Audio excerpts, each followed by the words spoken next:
Madam President. The Republican leader. As lawmakers returned to Washington this week, we did so against the backdrop of many world crises.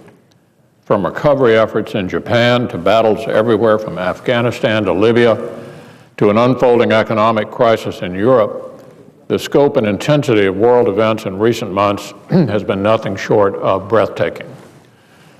Yet in the middle of all this, it's important that we not lose sight of the struggles and concerns of so many around us here at home.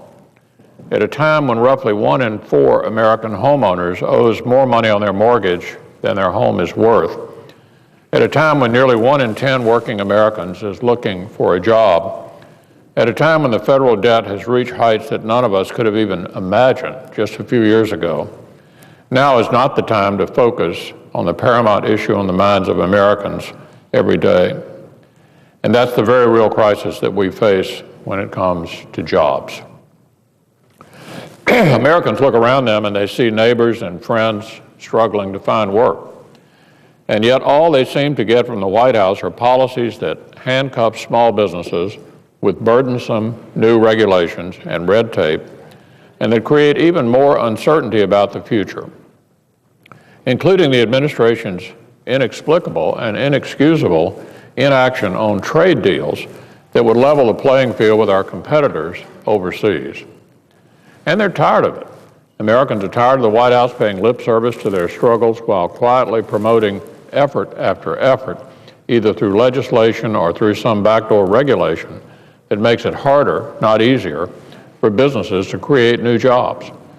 But the administration really outdid itself last week when the president told the Brazilian president that the United States hopes to be a major customer in the market for oil that Brazilian businesses plan to extract from new oil finds off the Brazilian coast. You can't make this stuff up. Here we've got the administration, excuse me, we've got the administration looking for just about any excuse it can find to lock up our own energy resources here at home, even as it's applauding another country's efforts to grow its own economy and create jobs by tapping into its energy sources. For 2 years, the administration has canceled dozens of oil and gas leases all across America. It's raised permit fees. It's shut down deep water drilling in the Gulf. It won't even allow a conversation about exploring for oil in a remote 2,000-acre piece of land in northern Alaska that experts think represents one of our best opportunities for a major oil find. And it continues to press for new regulations through the Environmental Protection Agency that would raise energy costs for every business in America and lead to untold lost jobs for more American workers. In other words, in the midst of average gas prices approaching $4 a gallon and a chronic jobs crisis, the White House plans to make the climate for job growth worse. And that's why Republicans, led here in the Senate by Senator Inhofe, have proposed legislation to prevent this new energy tax from ever taking effect without congressional approval. The Wall Street Journal has called the amendment we're proposing, quote, one of the best proposals for growth and job creation to make it onto the Senate docket in years.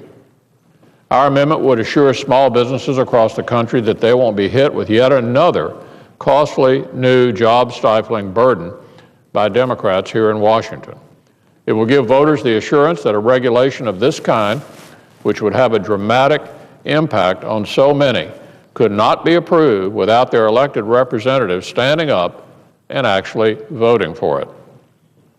And at a time of rising energy prices, it would prevent Democrats in Washington from adding even more pressure to energy prices than they already have out of fealty to special interests that would rather we buy our energy from overseas than find and use the bountiful resources that we already have right here at home. So I want to thank Senator Inhofe once again for leading us on this issue. His bill, upon which my amendment is based, has 43 co-sponsors. He deserves the credit. He has been a fierce and tireless advocate not only for American energy, but also against new EPA regulations that would sidestep the legislative process. I thank him for his work, along with the great work that Senators Murkowski and Barrasso have done in educating the American people about these issues. At a time when Americans are looking for answers on the economy, this amendment is as good as it gets from Washington. By voting for it, we'd be saying no to more regulations and red tape, and we'd be saying yes to American job creators and to the jobs they want to create. I would urge my colleagues in both parties to support it.